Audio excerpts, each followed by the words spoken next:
Что? Где? Я в мире Майнкрафт?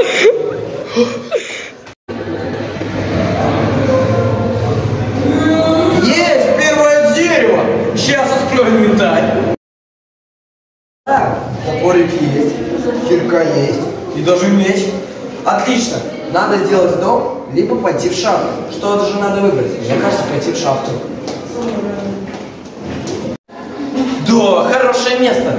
Есть и тыквы, то значит близко к деревне. Еще и река, еще и поляна. Что за кайф? Так точно можно пройти майнинг. Так, топорик есть, кирка есть, меч тоже скрафтил. Ладно, сейчас нужно найти деревню и скопать шахту. Побежали.